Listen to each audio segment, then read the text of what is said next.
નમસ્કાર વિદ્યાર્થી મિત્રો, હું ચિંતન પટેલ આપનું એ ક્લાસમાં હાર્દિક સ્વાગત કરું છું। જો તમને આ વિડિયો ગમે તો વિડિયોને લાઈક આપશો અને આવા નવા વિડિયો જોતા હોય તો ચેનલને સબસ્ક્રાઇબ કરો અને હા, બેલ આઇકન દબાવવાનું ભૂલશો નહીં, જેથી કરીને તમે નવા વિડિયોની ઇન્ફોર્મેશન તમને મળે। ઓકે, અને આનું ટેમ્પલેટ તમારે જોતું હોય તો ટેલિગ્રામની ચેનલ બરાબર છે એ તમારે ડિસ્ક્રિપ્શનમાં આપી છે, ત્યાંથી તમે ટેમ્પલેટ ડાઉનલોડ કરી શકશો જો ટેલિગ્રામ એપ્લિકેશન હશે તો, નહીં તો નહીં થાય। ઓકે, તો આપણે આગળ 4 દાખલા જોયા, મોટા દાખલા કે ભાઈ જેમાં નફા નુકસાન ફાળવણી ખાતું આવે અને ભાગીદારના મૂડી ખાતા આવે। આપણે સ્થિર અને અસ્થિર બેવ ખાતાનું ભણ્યું। કેટલા ભાગીદાર? 2 ભાગીદાર હતા। હવે કેટલા ભાગીદાર છે? 3। 1 2 અને 3 ભાગીદારો છે। તો ચાલો આજે આપણે 3 ભાગીદાર વિશે ભણીએ। એ દાખલા એ રીતના કશું જ નથી, પહેલામાં 2 હતા, અહીંયા કેટલા છે? 3 ભાગીદાર છે, કોઈ ચેન્જ નથી, ખાલી એક નવો ટોપિક આવશે। કયો? વહેંચણી પાત્ર નફાનો નવો ટોપિક છે, નહીં તો એઝ ઇટ ઇઝ તમે જે ભણ્યા હતા આગળ એ જ બધું અહીંયા છે। તો ચાલો આપણે ઉદાહરણ નંબર 14 જોઈએ। ચોપડીમાં ઉદાહરણ નંબર 14 કરો અથવા તો ટેમ્પલેટમાં તમે જોઈ શકો છો। ચાલો જોઈએ, હવે આપણે ટેમ્પલેટમાં દાખલા નંબર 27 હશે।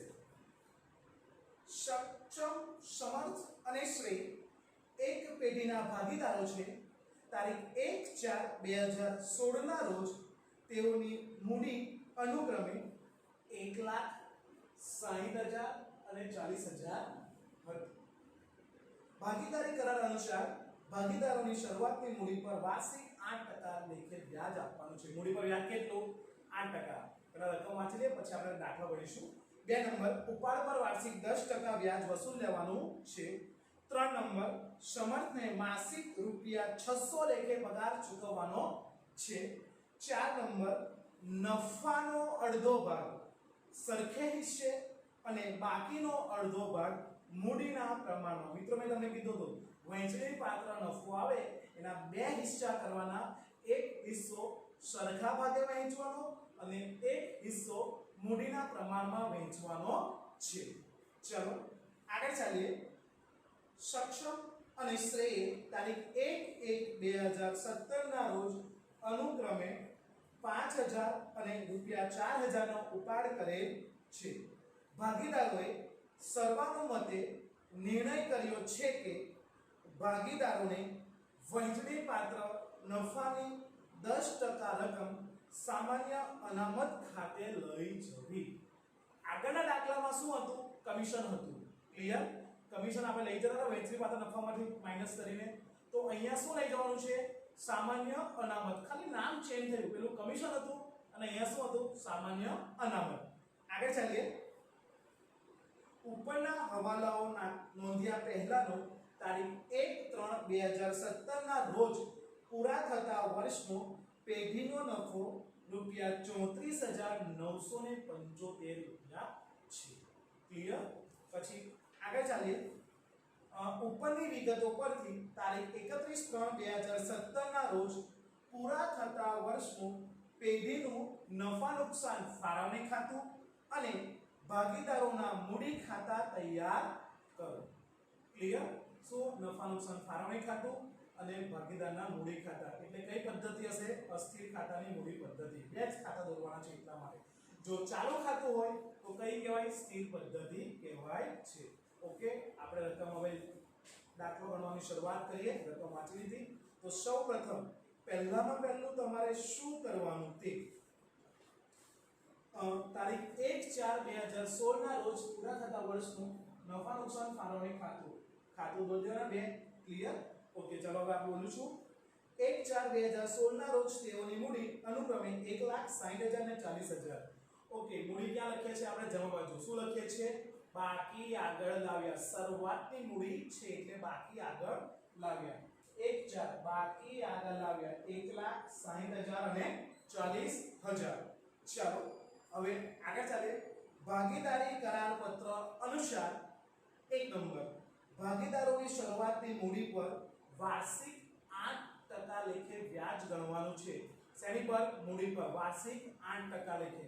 ચલો તમે ગણતરી કરવી પડે ને, ગણતરી મૂડી પર વ્યાજ સક્ષમ કેટલા હતા? 1 લાખ. 1 લાખના 8% કરો એટલે કેટલા આવશે? યસ 8000. સમર્થ 60000 મૂડી ના 8% કેટલા આવશે? 4800. શ્રેયનું મૂડી પર વ્યાજ કેટલી મૂડી છે? 40000 ના 8% એટલે કેટલા? 32000. એટલે મૂડી પર વ્યાજ કેટલું આવ્યું? 8000 4800 ને 3200. એ ક્યાં લખવાનું? ભાગીદાર માટે આવક કહેવાય એટલે જમા બાજુ લખવાનું, મૂડીની નીચે લખવાનું. મૂડી પર વ્યાજ 8000 4800 અને 3200 એન્ટ્રી મારી દીધી આપણે. ઓકે, હવાલાની કેટલી એન્ટ્રી આવે? 2. એક એન્ટ્રી અહીંયા જમા બાજુ છે તો નફા નુકસાન ફાળવણી ખાતાની ઉધાર બાજુ એન્ટ્રી આવે. મૂડી પર વ્યાજ સક્ષમ, સમર્થ અને શ્રેય. તો સક્ષમના કેટલા છે? 8000, સમર્થના 4800, શ્રેયના 3200. ત્રણે ત્રણનું ટોટલ મારશો એટલે કેટલા આવશે? 16000 રૂપિયા આવશે. ક્લિયર? મૂડી પર વ્યાજની એન્ટ્રી આવી ગઈ. ઓકે, આગળ ચાલીએ. સેકન્ડ, ઉપાડ પર વાર્ષિક 10% લેખે વ્યાજ વસૂલવાનું છે. ઉપાડ પર, ઉપાડનો હજુ તો આપણે કઈ લખ્યું નથી, ઉપાડનું ત્યારે લખશું ત્યારે જોઈશું આપણે. બરાબર છે? આગળ ચાલીએ. સમર્થને માસિક 600 લેખે પગાર આપવાનો છે. મિત્રો અહીંયા મહિનાનો પગાર આપ્યો છે પણ આપણે ખરેખર કેટલો શું આપવાનો હોય છે? વાર્ષિક, આખા વર્ષનો પગાર આપવાનો હોય છે. તો એક મહિનાનો 600 તો કુલ મહિના બરાબર છે. એક મહિનાનો કેટલો? 600 તો કુલ મહિના કેટલા? 12. કેટલા આવશે? 7200. કોનો પગાર છે? સમર્થનો. ક્લિયર? તો સમર્થની આવક કહેવાય. તો જમા બાજુ પગાર ખાતે સમર્થના ખાનામાં ડેશ અહીંયા બેને આવશે. સમર્થના ખાનામાં કેટલા? 7200. અહીંયા જમા બાજુ છે તો નફા નુકસાન ફાળવણી ખાતાની ઉધાર બાજુ. એના માટે ખર્ચ કહેવાય ને, ભાગીદારને પગાર આપે. ખાલી પગાર હોય તો નફા નુકસાન ખાતામાં અને ભાગીદારને જો પગાર આપે તો કયા આવે? નફા ફાળવણીમાં આવે. તો પગાર ખાતે સમર્થ કેટલા? 7200, 7200. ચલો પગારની પણ એન્ટ્રી થઈ ગઈ. આગળ ચાલીએ. ચોથો પોઈન્ટ, નફાનો અડધો ભાગ ભાગીદારને સરખે હિસ્સે અને બાકીનો અડધો ભાગ તેઓની મૂડી પ્રમાણમાં, એટલે 50% આપણે કરવાનું છે. છેલ્લે કરીશું એટલે આ પોઈન્ટ પણ કઈ કામ નથી, છેલ્લે કામ લાગશે. ચલો, સક્ષમ અને શ્રેય તારીખ 1/1/2017 ના રોજ અનુક્રમે ₹5000 અને 4000 નો ઉપાડ કરે છે. કોણ? સક્ષમ અને શ્રેય. તો ઉપાડ કરે છે એટલે ઉધાર બાજુ આવશે. 1/1/2017 ઉપાડ સક્ષમના ખાનામાં 5000 અને શ્રેયના ખાનામાં 4000 ડેશ. હવે પેલો આપણે ઉપરનો બાકી રહી ગયો ને ઉપાડ પર વ્યાજ. હવે ઉપાડ છે તો એની નીચે જ ઉપાડ પર વ્યાજ આવશે. ચાલો તો આપણે ઉપાડ પર વ્યાજની ગણતરીમાં દર્શાવવું પડે. ઉપાડ પર વ્યાજ સક્ષમ કેટલો ઉપાડ છે? 5000. કેટલા ટકા છે? 10. મિત્રો પણ એ તારીખ આપી છે. મેં તમને પહેલા જ કીધું હતું જ્યારે પણ ઉપાડ પર વ્યાજ હશે ને ત્યારે 100% તારીખ આપેલી હશે. એ તારીખ પ્રમાણે આપણે દાખલો ગણવાનો છે. બરાબર છે? એ તારીખ ઉપરથી આપણે વ્યાજ ગણવાનું છે. ચલો 1/1/2017 31/3/2017 ના રોજ વર્ષ પૂરું થાય છે. ક્યારે પૂરું થાય છે? 1/4/16 થી કેટલા? 31/3/17. બરાબર છે? તો 31/3 એટલે એક પહેલો મહિનો, બીજો મહિનો અને ત્રીજો મહિનો. એટલે કેટલા મહિના? 3/12 આવશે. એટલે 3 મહિનાનું આપણે ગણવાનું. એટલે કેટલો આવશે? 125. ક્લિયર? હવે શ્રેયનું જોવાનું. શ્રેય કેટલા છે? 4000. કેટલા ટકા? 10%. તારીખ સેમ જ આવશે. 1/1/17 એટલે કેટલા મહિના? એના પણ 3 મહિના આવશે. એટલે કેટલું વ્યાજ આવશે? ઉપાડ પર 100 રૂપિયા. ઉપાડ પર એટલે શું? ઉધાર બાજુ. ઉપાડ પર વ્યાજ 125 સક્ષમના ખાનામાં અને શ્રેયના ખાનામાં કેટલા? 100. ક્લિયર? અહીંયા ઉધાર બાજુ છે તો નફા નુકસાન ફાળવણીમાં ક્યાં આવશે? જમા બાજુ. જો ઉપાડ પર વ્યાજ સક્ષમ 125, શ્રેય કેટલા? 100. એટલે બાર ટોટલ કેટલો આવશે? 225. મિત્રો અહીંયા બે નહીં, ત્રણ ભાગીદાર પર ત્રણ ભાગીદારનો આપણે કરવું પડે. ક્લિયર? એક નો હોય તો એક જ કરવાનું, બે હોય તો બે અને ત્રણ હોય તો ત્રણ ભાગીદારનો આપણે કરવું પડે. સમજ પડી ગઈ? ઓકે, આગળ ચાલીએ. ભાગીદારોએ સર્વાનુમતે નિર્ણય કર્યો, બધા ભેગા થઈને નિર્ણય કર્યો. ભાગીદારને વહેંચણી પાત્ર નફાની 10% રકમ સામાન્ય અનામત ખાતે લઈ જવી. એ પણ પછી જોઈશું. ઉપરના હવાલાઓ નોંધ્યા પહેલાનો તારીખ 31/3/2017 ના રોજ પૂરા થતા વર્ષનો પેઢીનો નફો 34,975 કેટલો છે? 34,975. ક્લિયર? એ ચોખ્ખો નફો ક્યાંથી લાવ્યા? નફા નુકસાન ફાળવણી ખાતેથી આપણે લાવ્યા છે. ઓકે, અહીંયા દાખલો પૂરો થાય છે. અહીંયા બે એન્ટ્રી આપણે મારવાની છે. કેટલી એન્ટ્રી મારવાની છે? બે એન્ટ્રી આપણે નોંધવાની છે. સૌપ્રથમ તો પહેલા શું શોધવું પડે? વહેંચણી પાત્ર નફો શોધવો પડે.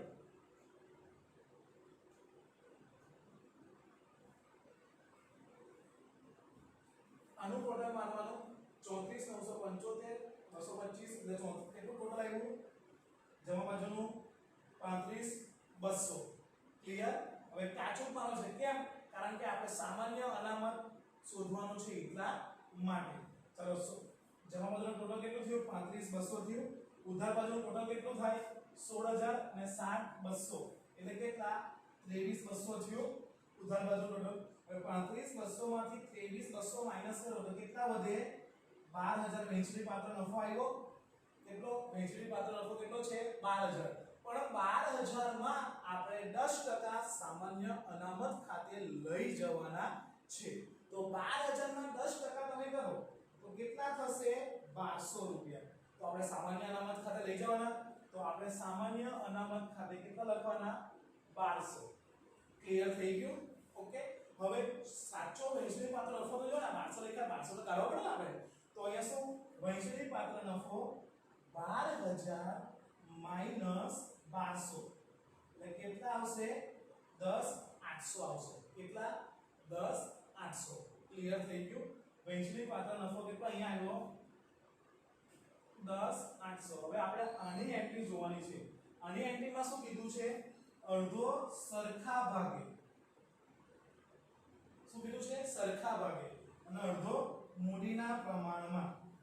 મૂડીનું પ્રમાણ પણ શોધતા તમને આવડવું જોઈએ. જો તમને મૂડીનું પ્રમાણ શોધતા ન આવડે તો પછી દાખલાનો જવાબ તમારો ખોટો આવે. તો ચાલો 10,800 નો અડધા કરશો તો કેટલા આવશે? 5400 આવ્યા. 5400 ને કયા પ્રમાણમાં? 1:1 ના પ્રમાણે છો એટલે કેટલા આવશે? 1800 ને 1800. સમજ પડી ગઈ ને? ફરીથી એક વખત સમજાવું છું. 12,000 માંથી ખરેખર કેટલા આવ્યો? 12,000 માંથી આપણે 1200 માઈનસ કરે. સામાન્ય ખાતે આપણે આપ્યા ને એટલે કેટલા આવે? વહેંચણી પાત્ર નફો 10,800 ના 50% એટલે અડધો ભાગ એટલે 50%. કેટલા આવ્યા? 5400. ને કેટલા ભાગે? સરખા ભાગે એટલે 1:1 એટલે 1800 ને 1800 વેચ્યું. બીજું શું કીધું? મૂડીનું પ્રમાણ. મૂડીનું પ્રમાણ તમને આપ્યું છે? નથી આપ્યું. તો મૂડીનું પ્રમાણ કઈ રીતે શોધાય? હું અહીંયા લખું છું. અહીંયા જગ્યા નથી એટલે બરાબર છે. એટલે તમને ક્લિયર થશે. 1 લાખ છે જેમ 60,000 છે જેમ 40,000 છે. ચાલો અહીંયા કેટલા? 4 મીંડા, અહીંયા 4 મીંડા અને અહીંયા 4 એટલે કેટલા? 10:6:4. આ પ્રમાણ પણ ચાલે. જો આને ટૂંકું કરવું હોય તો કેટલા થશે? 5×10, 3×10, 2×4 એટલે 5:3:2 આવી ગયું. 5:3:2. સમજ પડી ને? મૂડીનું પ્રમાણ કેવી રીતે શોધ્યું? ફરીથી એક વખત તમને સમજાવી દઉં છું. મૂડીનું પ્રમાણ શોધતા એટલે તમને ક્લિયર થઈ જશે. ચાલો, મૂડી કેટલી આવી છે? મૂડી સક્ષમની 1 લાખ, પછી સમર્થની 60,000 અને શ્રેયની 40,000. ક્લિયર? આટલી મૂડી આપી છે. તો અહીંયા જો 4 મીંડા છે, અહીંયા નીકળી જાય, આના 4 મીંડા નીકળી જાય એટલે સરખું ઉડાડી દીધું. નીકળી ગયું. તો પછી કેટલા વધ્યા? અહીંયા 10 વધ્યા જેમ કેટલા? 6 વધ્યા જેમ 4 વધ્યા. હવે જો આમાંથી સામાન્ય નીકળ્યા ને? યસ. કેટલા? 5×10, 3×6 અને 2×4 એટલે પ્રમાણ કેટલું આવી ગયું? 5:3:2. ક્લિયર થયું ને? શું સમજાવવા માંગુ છું તે? મૂડીનું પ્રમાણ ખબર પડી ગઈ ને? 5:3:2. ક્લિયર? ઓકે. હવે હવે તમે આ બીજા જે વૈધા 10 800 માંથી 5400 માઈનસ કરો બીજા અડધા એટલે કેટલા 50% એ પણ 5400 જ થાય ક્લિયર તો 5400 ને 5 જેમ 3 જેમ તેમાં વહેંચો ને તો કેટલા આવશે 2700 1600 અને 10 800 હવે 1800 પ્લસ 2700 એટલે કેટલા આવશે 4500 કોના સક્ષમના 4500 આવી ગયા લખી નાખ્યું આપણે પછી સમર્થના કેટલા આવ્યા 1800 પ્લસ કેટલા 16 20 એટલે કેટલા 34 20 34 20 આવી ગયા સમજ પડી ગઈ શ્રેય કેટલા છે 1800 પ્લસ 10 80 એટલે કેટલા 2880 તો 2880 લખી નાખ્યા ટોટલ મારો એટલે કેટલા આવશે 10800 આવશે નફાની વેચની ખબર પડી ગઈ ને અડધો ભાગ સરખા પ્રમાણમાં અને અડધો ભાગ મૂડીના પ્રમાણમાં મૂડીનું પ્રમાણ કઈ રીતે આવ્યું એ તમને સમજાવી દીધું છે એ છતાં પણ ખબર ના પડે પાછી એક વખત જોઈ લેવું રિવાઇન્ડ કરીને એટલે તમને મગજમાં ક્લિયર થઈ જશે ચલો આ પણ સામાન્ય નંબર પણ થઈ ગયો વૈશ્વિક પાત્ર નફાનો જે બાકીનો પોઈન્ટ એ પણ થઈ ગયો ઓકે હવે સર કે કશે ઓવરની બે એન્ટ્રી થાય તો આપણે એક જ લખી તો આની બીજી એન્ટ્રી ક્યાં થાય તો બીજી એન્ટ્રી મૂડી દેવામાં થાય નફો અને વધારો નફો અને વધારામાં સામાન્ય અનામત ખાતામાં તમારે સામાન્ય અનામતનો વધારો થાય ક્લિયર થઈ ગયું ને બીજી એન્ટ્રી કેમ કે આમાં તો થાય ને ભાગીદારના મૂડી ખાતામાં થોડું થાય અને અહીંયા પણ ના લખાય આ વસ્તુ અહીંયા ના લખાય કેમ આ તો આપણને હવાલો આપ્યો છે એટલા માટે લખ્યું છે ક્લિયર ઓકે હવે આ વસ્તુને ક્યાં લખવાનું યસ ઉધાર બાજુ છે તો ભાગીદારના મૂડી ખાતાની કઈ બાજુ આવશે જમા બાજુ 4500 34 200 અને 2880 ચલો ક્લિયર થઈ ગયું હવે શું કરવાનું ખાતું બંધ કરવાનું શું કરવાનું ખાતું તમારે ક્લોઝ કરવાનું છે તો પહેલા સરવાળો કરવાનો 1 લાખ ચલો તમે સાથે કરજો 1,08,4500 એટલે કેટલા 1,12,500 આવ્યા ક્લિયર માઈનસ કેટલા 5000 માઈનસ 125 એટલે કેટલા આવ્યા 1,07,375 1,07,375 આવ્યા ઓકે સમર્થ કેટલા છે 60,000 પ્લસ 4800 યસ પ્લસ 7200 પ્લસ 3420 એટલે કેટલા 75,420 તો અહીંયા પણ 75,420 કઈ છે નથી તો બેઠું 75,420 લખી નાખવાનું લખી નાખ્યું આપણે 75,420 ઓકે હવે શ્રેણીનું કરવાનું કેટલા છે 40,000 પ્લસ 3200 પ્લસ 2880 એટલે 46,080 ટોટલ આવ્યું અહીંયા પણ 46,80 ટોટલ લખી નાખવાનું માઈનસ 4,000 માઈનસ 100 એટલે કેટલા 91,980 કેટલા સોરી 41,980 ચલો થઈ ગયું ક્લિયર આ એન્ટ્રી ક્યાં આવશે મૂડી પાકા સરવાળો મૂડી બાજુ બરાબર ને મૂડી દેવા બાજુ આવશે મૂડી પછી આ અહીંના કેવું લખ્યું અહીંયા લખવાનું પાકા સરવાળો મૂડી પછી અહીંના લખવાનું અને આ બધી રકમ લખી દેવી પાકા સરવાળામાં આ ફક્ત ને ફક્ત બીજા ચેપ્ટર માટે દાખલા છે નહીં તો આ ચેપ્ટર માંથી 1 થી 22 દાખલા મેં ટેમ્પલેટમાં કરાવ્યા બરાબર ટૂંકા દાખલા એમાંથી જ એક દાખલો બોર્ડમાં પૂછાય છે આ તો તમને નફા નુકસાન ફાળવણી અને ભાગીદારના મૂડી ખાતા અને ભાગીદારના ચાલુ ખાતા એ કેમ સમજાવવામાં આવ્યા છે કારણ કે વાર્ષિક હિસાબમાં આવે છે એટલા માટે તમને આ સમજાવવામાં આવ્યા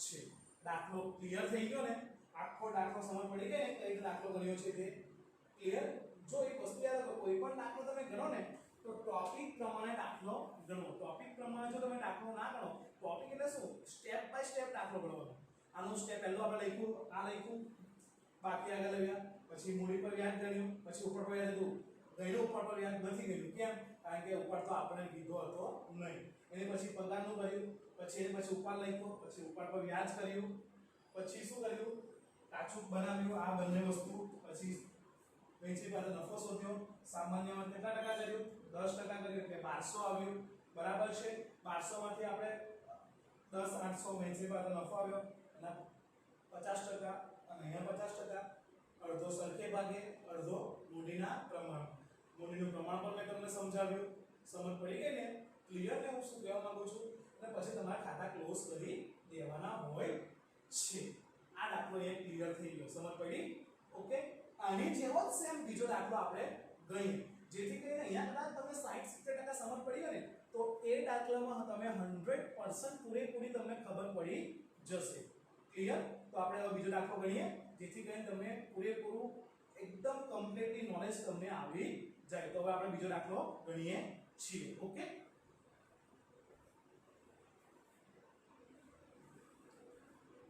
ચાલો સ્વાધ્યાયનો દાખલા નંબર 10 સેમ આપણે આગળ દાખલો ગણ્યો ને એવો દાખલો છે, જોઈ લઈએ. ક્લિયર? પેજ નંબર 32, દાખલા નંબર 10 આપણે જોઈએ, સ્વાધ્યાયનો છે. હા, ચાલો. શારદા, જમના અને ગણેશ એક પેઢીના ભાગીદારો છે. તારીખ 1/4/2016 ના રોજ તેઓની મૂડી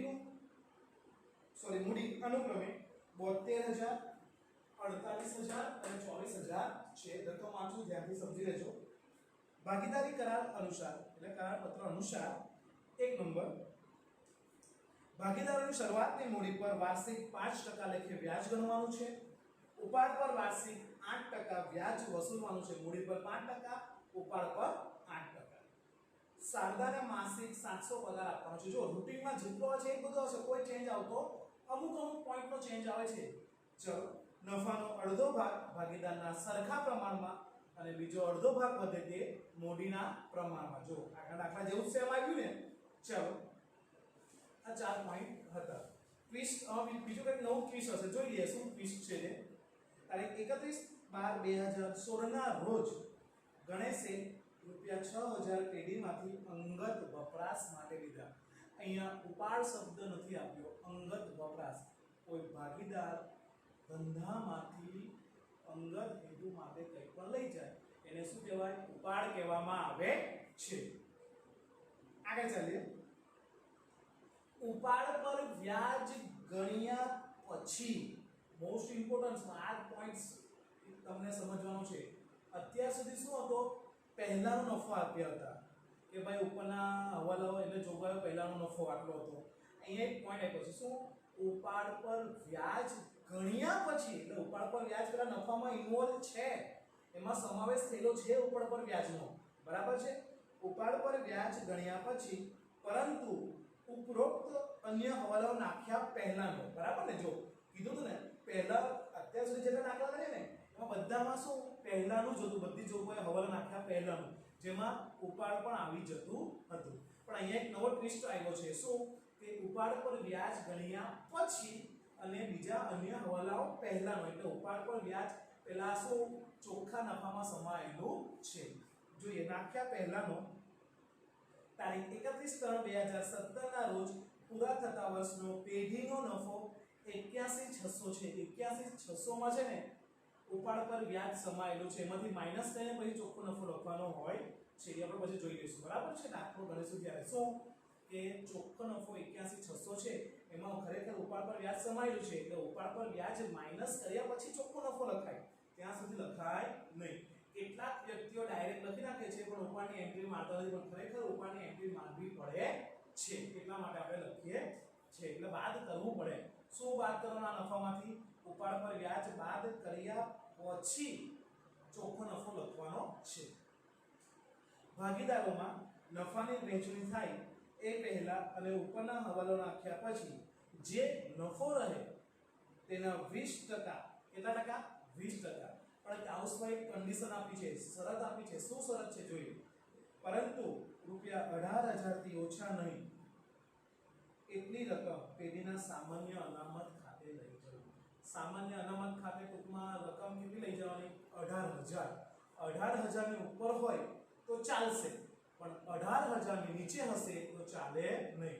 માનો કે 18,000 નીચે 15,000 પણ આવ્યો, બરાબર? સામાન્ય અનામત આપણે આગળ આઠમાં ગણતરી કરેલી ને ₹1200 એવી રીતના કદાચ 18,000 થી ઓછો આવ્યો ને તો પણ સામાન્ય અનામત ખાતે કેટલા લઈ જવાના? 18,000. કારણ કે આપણને શરત આપી છે ઓછામાં ઓછી રકમ 18,000 તો લઈ જવાની છે. બેમાંથી જે વધુ હોય તે. ક્લિયર? સમજ પડી ગઈ ને? બેમાંથી શું જે વધુ હોય ને તે રકમ આપણે ક્યાં લખવાની? સામાન્ય અનામત ખાતે લખવાની છે. આગળ ચાલીએ. એટલે એટલે અહીંયા બે ટ્વિસ્ટ આવ્યા. પહેલો ટ્વિસ્ટ કયો? ઉપાડ પર વ્યાજનો. અને બીજો કયો કે બે કન્ડિશન આપી છે. સામાન્ય અનામતનો 20% નફો કરવાનો, નફાનો 20% એ અથવા તો 18 બેમાંથી જે વધુ હશે તે લખવાની આવે. ઉપરની વિગતો પરથી 31/3/2017 ના રોજ પૂરા થતા વર્ષનો પેઢીનું નફા નુકસાન ફાળવણી ખાતું તેમજ ભાગીદારના મૂડી ખાતા તૈયાર કરો. તો સૌપ્રથમ આપણે 31/3/2017 ના રોજ પૂરા થતા વર્ષનું નફા નુકસાન ફાળવણી ખાતું દોરી દેવાનું. પછી ભાગીદારના મૂડી ખાતા આપણે દોરી દેવાના. કેટલા ભાગીદાર? 3. શારદા, જમના અને ગણેશ. ચાલો થઈ ગયું આટલું. તો આપણે શરૂઆત ફરીથી કરીએ. આપણે દાખલાની એન્ટ્રી માંગવી પડશે. આપણે દાખલો હવે ગણવાની શરૂઆત. આ તો ભાઈ તમને રકમ મેં સમજાવ્યું. ચાલો પહેલું શું કહે છે? શારદા, જમના અને ગણેશ એક પેઢીના ભાગીદારો છે.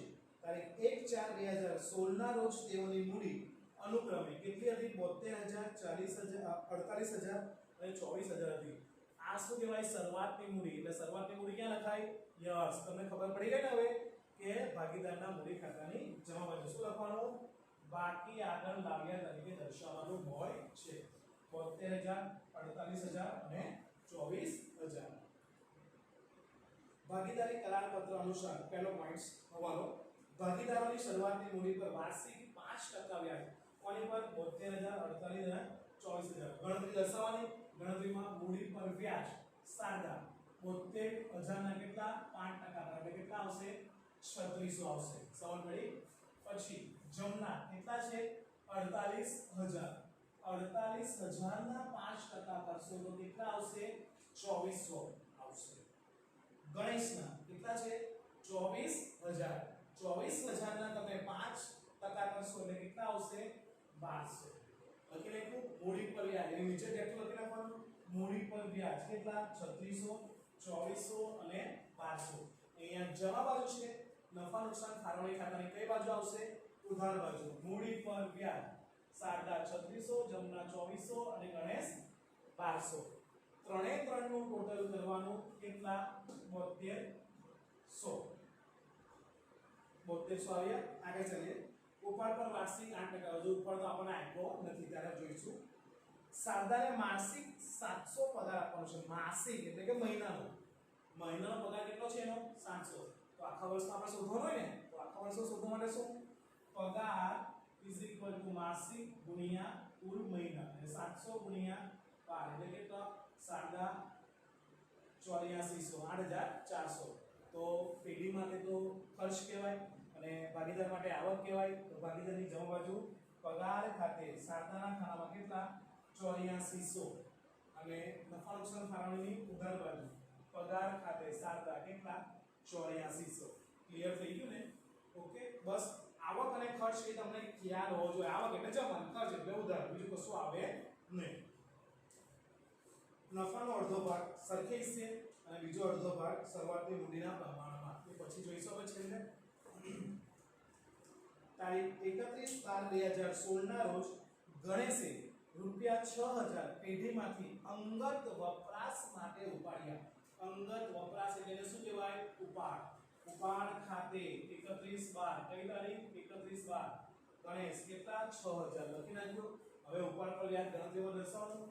ઉપાડ પર વ્યાજ ગણતરીમાં દર્શાવ્યું તો 1/4/16 to 31/3/2017 વર્ષ પૂરું થાય. અહીંયા જો તારીખ મોસ્ટ ઇમ્પોર્ટન્ટ તારીખ આપી છે.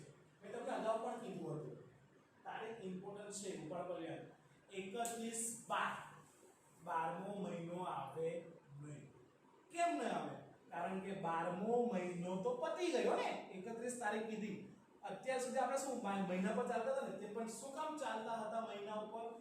કારણ કે આપણને એક તારીખ આપતા હતા. માનો કે અહીંયા 31 ની જગ્યાએ એક તારીખ હોતે 1/12 તો 12મો મહિનો ગણાય.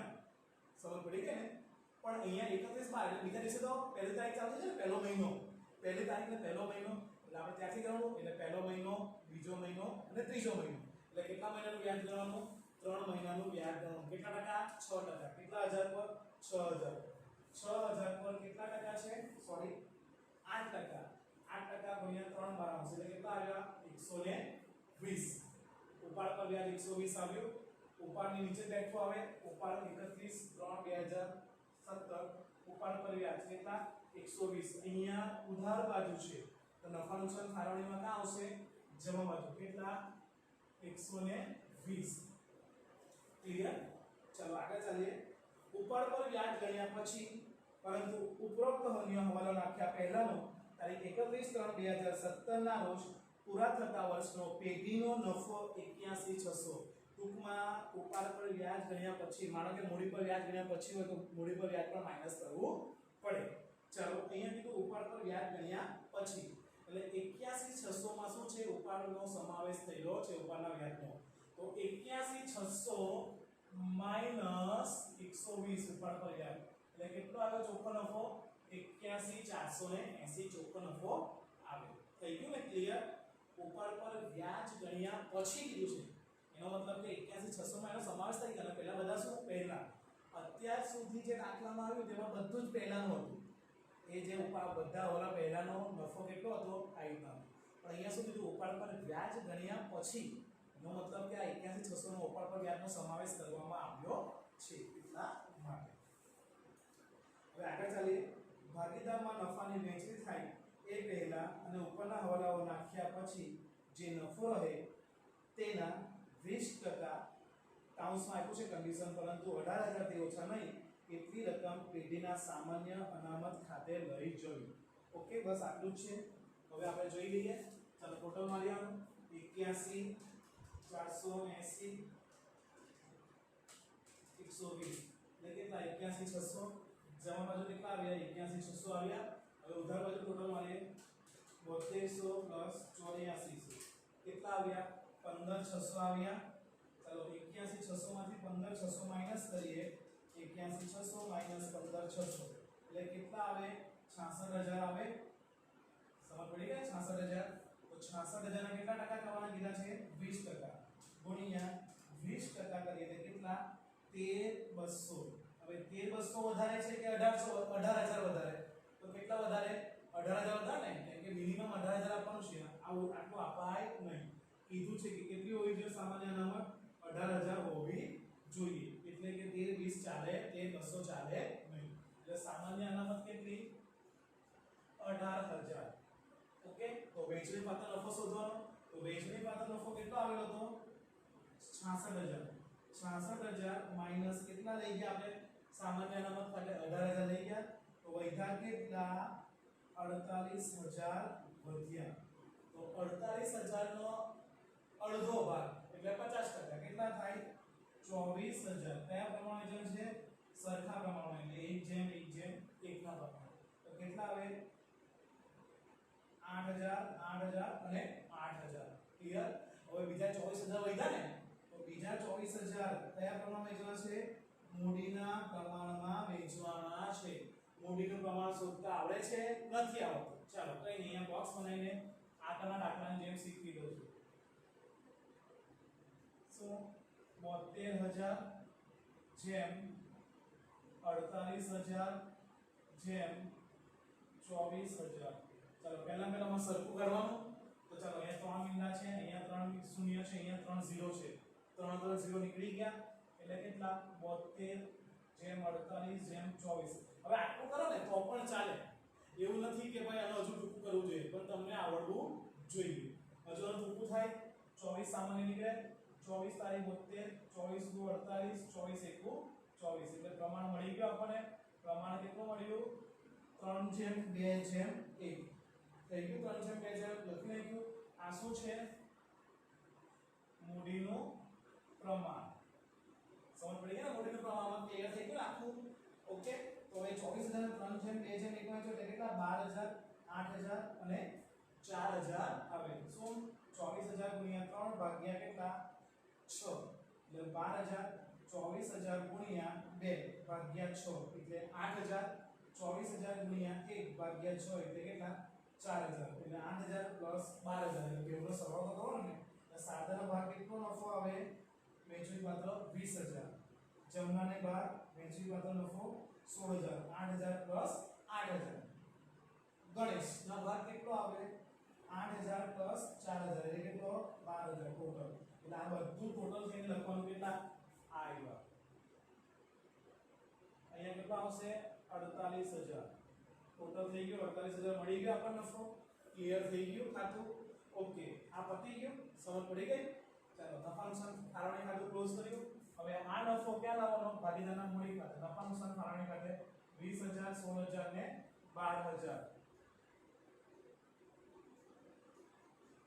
ચાલો હવે ભાગીદારના મૂડી ખાતા બંધ કરવાનું 72000 પ્લસ 3600 પ્લસ 8400 પ્લસ 20000 કેટલા આવ્યા 1,04,000 આવ્યા 1,04,000 અહીંયા કશું છે નથી તો 1,04,000 લખી નાખવાના બાકી આગળ લઈ ગયા ચલો જમના કેટલા છે 48,000 પ્લસ 2400 પ્લસ 16000 કેટલા 66,400 તો અહીંયા પણ 66,400 લખવાના કશું છે નથી તો અહીંયા 66,400 બાદ કરવાનું કશું આપ્યું નથી એટલા માટે હવે ગણેશનું ખાતું ક્લોઝ કરવાનું 24,000 પ્લસ 1200 પ્લસ 12,000 એટલે 37,200 લખ્યા તો અહીંયા પણ 37,200 લખી નાખવાના એમાંથી માઈનસ કેટલા કરવાના 6,000 માઈનસ 120 એટલે કેટલા આવ્યા 31,080 થઈ ગયા બધા ખાતા ક્લોઝ થઈ ગયા મેં તમને કીધું આ સામાન્ય અનામતની બીજી એન્ટ્રી ક્યાં આવશે સામાન્ય અનામત ખાતાની બીજી એન્ટ્રી ક્યાં આવશે યસ પાકા સરવાળામાં મૂડી દેવા જો સામાન્ય અનામતમાં પ્લસ કરવાનું વધારો કરવાનો બરાબર ક્લિયર અને આની એન્ટ્રી ક્યાં આવશે પાકા સરવાળામાં મૂડી દેવા બાજુ આવે આ એટલા માટે બે ખાતા છે ક્લિયર અત્યાર સુધી આપણે 6 દાખલા મોટા ગણ્યા બસ આટલું જ ઇનફ છે 6 દાખલા કરશો એટલે 100% તમને વાર્ષિક હિસાબ આવડી જશે ટૂંકમાં નફા નુકસાન ફાળવણી ખાતું અને ભાગીદારના મૂડી ખાતા અને ભાગીદારના ચાલુ ખાતા તમને મગજમાં આખા ક્લિયર થઈ ગયા છે આ દાખલા ગણાવ્યા એના પરથી બસ હવે 11મા ધોરણમાં તમે જે ત્રણ ખાતા દોરતા હતા કયું વેપાર ખાતું નફા નુકસાન ખાતું અને પાકું સરવૈયું એમાં વચ્ચે આ બે ખાતાનો સમાવેશ થશે પહેલું શું આવશે વેપાર ખાતું બીજું શું આવશે નફા નુકસાન ખાતું ત્રીજું શું આવશે નફા નુકસાન ફાળવણી ખાતું ચોથું શું આવશે ભાગીદારના મૂડી ખાતા અને પાંચમું શું આવશે પાકું સરવૈયું જો સ્થિર ખાતાની પદ્ધતિ હશે તો ભાગીદારના મૂડી ખાતાની જગ્યાએ શું આવશે ભાગીદારનું મૂડી ખાતું તો આવશે પણ ભાગીદારનું ચાલુ ખાતા પણ આવશે આખો દાખલા બધા ક્લિયર થઈ ગયા સ્કેલના દાખલા આપણે ગણ્યા તે આખું બધું સમજ પડી ગઈ ને આ આખું બધું તમને ટોટલી ક્લિયર થઈ ગયું ને આ બધું આખું સમજ પડી ગઈ ઓકે ચાલો ઓકે જો તમને આ વિડિયો ગમ્યો હોય તો વિડિયોને લાઈક આપશો અને આવા નવા જ ટોપિકના વિડિયો જોતા હોય તો ચેનલને સબસ્ક્રાઇબ કરો અને હા બેલ આઇકોન દબાવવાનું ભૂલશો નહીં એનું કારણ એ છે કે તમને જો નવા વિડિયોના ટોપિકના વિડિયો અપલોડ કરીશ જેની ઇન્ફોર્મેશન તમને તરત મળી જશે ઇનબોક્સમાં એટલા માટે ઓકે થેન્ક યુ